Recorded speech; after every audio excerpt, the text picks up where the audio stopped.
Hello everyone, welcome back to my channel. তো আজকে হচ্ছে 2 তারিখ, আজকে হচ্ছে সরস্বতী পুজো। হ্যাঁ, এবারে সরস্বতী পুজো দুদিন পড়েছে, রবিবার আর সোমবার।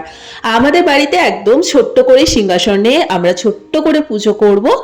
আর যে প্যান্ডেলটা দেখালাম, এটা হচ্ছে আমাদের বাড়ির পিছন দিকে মাঠটাতে বড় করে পুজো হয়। খুব মজা হয়, 3-4 দিন ধরে ওখানেই সবাই মিলে আনন্দ ফুর্তি করতে থাকে। তো পাড়ার পুজোটা হবে সোমবার দিন, আর বাড়ির পুজোটা আজকে রোববারই আমরা একদম সিংহাসনে ছোট্ট করে পুজো দিই। ওই যে ভাইকে দেখতে পাচ্ছ ঘুরঘুর করছে, ওরা একটু পরে সবাই মিলে যাবে, গিয়ে ঠাকুর ফাকুর সব নিয়ে আসবে। আর অদ্ভুত ব্যাপার, মানে কি অবস্থা হয়ে আছে আজকে ওয়েদারটার, তো কি আর বলবো। যাই হোক, বাবা তো সকাল সকাল সমস্ত কিছু কিনে টিনে নিয়ে এসছে।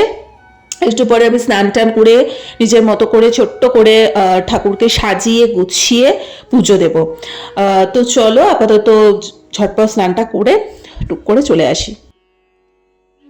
বাড়িতে পুজো আচ্ছা থাকলে না ভীষণ ভালো লাগে। ছোট থেকে আমরা মানে পুজো আচ্ছা এসবের সাথে ভীষণ জড়িত। আমাদের বাড়িতে এমন কোনো পুজো নেই যেটা হয় না। তো যাই হোক, আগে সরস্বতী পুজোটা অনেক বড় করে হতো, মানে যখন স্কুল কলেজ ইউনিভার্সিটিতে যখন পড়তাম তখন মানে দিদির বিয়ের আগে অবধি তো দুমদাম করেই হতো। দিদির বিয়েটা হয়ে যাওয়ার পরে আর মা একা একাও পারে না, ওই জন্য আমরা লক্ষ্মী পুজোটাই বড় করে ঠাকুর ঠাকুর কিনে নিয়ে এসে করি। আর সরস্বতী পুজোটা পিতলেরই আমাদের ঠাকুর আছে। মা সরস্বতীকে দেখে নাও তোমরা, কেমন লাগছে অবশ্যই জানিও। এখনো তো সাজগোজ কিছুই করাইনি। তো সদ্য মহাদেব আর গোপাল সোনাকে স্নান টান করি, আপাতত জামা কাপড় পরিয়ে বসিয়ে দিয়েছে। আর এগুলো হচ্ছে সরস্বতী পূজার ম্যান্ডেটারি, হলুদ, দোয়াত, পলাশ ফুল, এগুলো তো বসন্তের একদম সিমটম যাকে বলে। আর দেখতে দেখতে তো আর কিছুদিন পরেই দোল চলেই আসছে। আর এই যে ধানের শীষ। তো যাই হোক, আমার আর ভাইয়ের জন্য 2টো দোয়াত বাবা এনেছে, আগে 3টে আনতে হচ্ছে, তো আমি ভাই দিদি। ওটাই বলছি যে আজকে ওয়েদারটাও কিরকম একটা মানে গুমোট হয়ে রয়েছে সকাল থেকে। আগে কি সুন্দর, মানে বসন্ত পঞ্চমীর একটা আলাদাই ওয়েদার ছিল।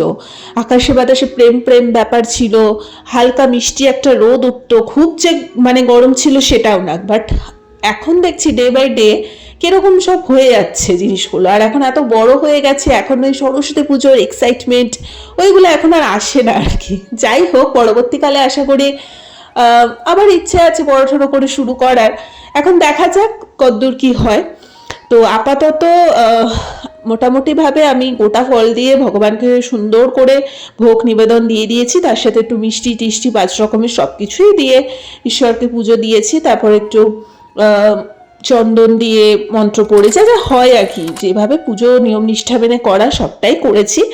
অত তো ইন ডিটেলসে ভিডিওটা করা সম্ভব না, তাহলে আর পুজোটা ঠিক করে করতে পারবো না। যে ছোট্ট করে একটু স্মৃতি ধরে রাখতে হয়, তাই আমাদের সাথে শেয়ার করলাম। তোমরা জানাবে যে কারা কারা রোববার দিন বাড়িতে সরস্বতী পুজো করেছো আর কারা কারা সোমবার করেছো, অবশ্যই আমাকে জানিও কিন্তু। আর অবশ্যই বলো যে আমি কিভাবে মানে সাজিয়েছি, তোমাদের আদৌ ভালো লেগেছে কিনা। তো নিজের মতো করে দেখো সাজানোর চেষ্টা করেছি, ঠিক আছে। আর প্রচুর ফুল বাবা নিয়ে এসছে, আজকে মন ভরে সুন্দর করে সাজিয়ে গুছিয়ে পুজো দিয়েছি। আর সরস্বতীর মানে পুজো মানেই হচ্ছে কুল খাওয়া।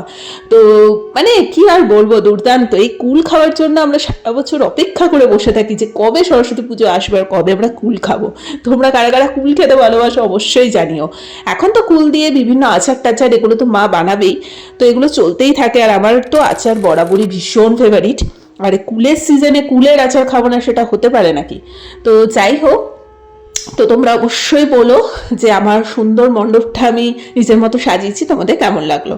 আর আজকে খাওয়া দাওয়া বলতে খিচুড়ি ছিল, লাবড়া ছিল, আর মা সমস্ত ড্রাই ফ্রুটস দিয়ে একটা চাটনি বানিয়েছিল। মানে অসাধারণ খাবার দাবার। আর লাস্টে একটু মিষ্টি মুখ না হলে হয় না, যেহেতু আজকে পুজোর দিন। তাই বাবা শীতকালে স্পেশাল নুরেনগুলোর রসগোল্লা নিয়ে এসেছিলো, রসগোল্লাগুলো খেতেও টেস্টি ছিল। তো 2 পিস নিয়ে নিয়েছি, যদিও বা 1 পিসই খেয়েছি, আরেক পিস জাস্ট ভিডিও শো আপের জন্য নেওয়া, ওটা ভাই খেয়েছে।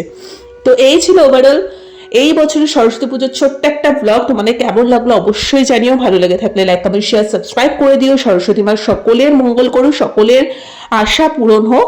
আর পাড়া সরস্বতী ঠাকুরটাকে আমি পরের ভিডিওতে ভিডিও বা রিলসে অবশ্যই তোমাদের সাথে শেয়ার করবো, বিকজ আমাদের পিছনে পাড়ার এত সুন্দর পুজো হয়, মানে ভাইদের সব বন্ধু বান্ধব মিলে এত সুন্দর পুজো আচ্ছা করে ওরা, মানে 3-4 দিন ধরে পিছনটা পুরো জমজমাট হইচইয়ের মধ্যে দিয়ে কাটায়।